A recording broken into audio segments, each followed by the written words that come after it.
ಮೊದಲನೆಯ ವಾಚನ ಸಂತ ಯೋಹನನು ಬರೆದ ಮೊದಲನೆಯ ಪತ್ರದಿಂದ ವಾಚನ.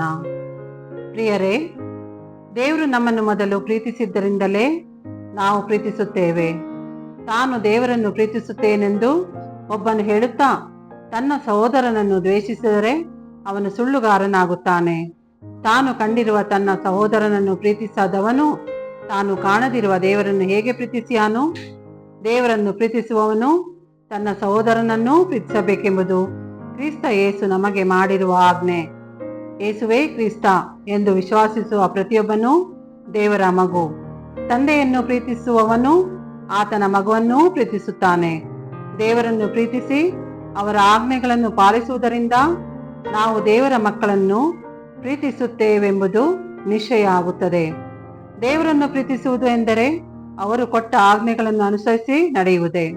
ಅವರ ಆಜ್ಞೆಗಳು ನಮಗೆ ಹೊರೆಯೇನೂ ಅಲ್ಲ. ದೇವರಿಂದ ಜನಿಸಿದ ಪ್ರತಿಯೊಬ್ಬನೂ ಲೋಕವನ್ನು ಜಯಿಸುತ್ತಾನೆ. ಲೋಕವನ್ನು ಜಯಿಸುವಂಥದ್ದು ನಮ್ಮ ವಿಶ್ವಾಸವೇ. ಪ್ರಭುವಿನ ವಾಕ್ಯ. ದೇವರಿಗೆ ಕೃತಜ್ಞತೆ ಸಲ್ಲಲಿ. ಕೀರ್ತನೆ. ಶ್ಲೋಕ. ರಾಜರುಗಳು ಸಾಷ್ಟಾಂಗವೆರಗಲಿ ಸರ್ವೇಶ್ವರ ಸ್ವಾಮಿಗೆ. ತಿಳಿಸು ನಿನ್ನ ನ್ಯಾಯವನ್ನು ದೇವ ರಾಜನಿಗೆ, ಕಲಿಸು ನಿನ್ನ ನೀತಿಯನ್ನು ರಾಜಕುವರನಿಗೆ. ಆತನಾಳಲಿ ನಿನ್ನ ಪ್ರಜೆಯನ್ನು ನೀತಿಯಿಂದ, ಪರಿಪಾಲಿಸಲಿ ದೀನ ದಲಿತರನ್ನು ನ್ಯಾಯದಿಂದ. ಶ್ಲೋಕ. ರಾಜರುಗಳು ಸಾಷ್ಟಾಂಗವೆರಗಲಿ ಸರ್ವೇಶ್ವರ ಸ್ವಾಮಿಗೆ. ಅವರ ಜೀವ ಆತನ ದೃಷ್ಟಿಯಲ್ಲಿ ಅಮೂಲ್ಯ. ಜುಲುಮೆ ಶೋಷಣೆಗಳ ನೀಗಿಪುದು ಆತನ ಕಾರ್ಯ. ಜರುಗಲಿ ಪ್ರಾರ್ಥನೆ ಸದಾ ಕಾಲ. ಆಶೀರ್ವಾದ ಸಿಗಲಿ ಅನವರತ. ಶ್ಲೋಕ. ರಾಜರುಗಳು ಸಾಷ್ಟಾಂಗವೆರಗಲಿ ಸರ್ವೇಶ್ವರ ಸ್ವಾಮಿಗೆ. ಶಾಶ್ವತವಾಗಲಿ ಶ್ರೀನಾಮ ಆತನಿಗೆ. ಬೆಳಗಲಿ ಆತನ ಕೀರ್ತಿ ಸೂರ್ಯನಿರುವವರಿಗೆ.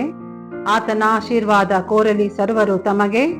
ಶುಭವೆನ್ನಲಿ ಸಕಲ ರಾಷ್ಟ್ರಗಳು ಆತನಿಗೆ. ಶ್ಲೋಕ.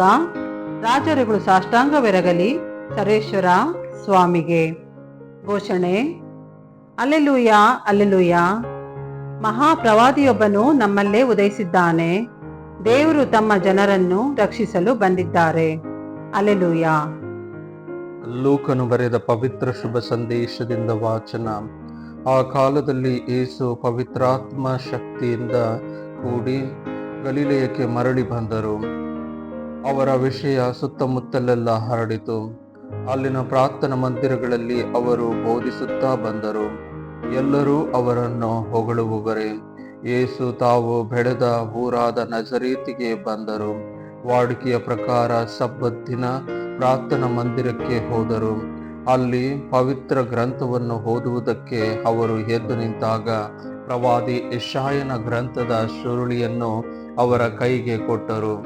ಅದನ್ನು ಬಿಚ್ಚಿದಾಗ ಈ ಕೆಳಗಿನ ವಾಚನಗಳು ಯೇಸುವಿನ ಕಣ್ಣಿಗೆ ಬಿದ್ದವು. ದೇವರಾತ್ಮ ನನ್ನ ಮೇಲಿದೆ, ಬಡವರಿಗೆ ಶುಭ ಸಂದೇಶವನ್ನು ಬೋಧಿಸಲೆಂದು ಅವರೆನ್ನರೂ ಅಭಿಷೇಕಿಸಿದ್ದಾರೆ.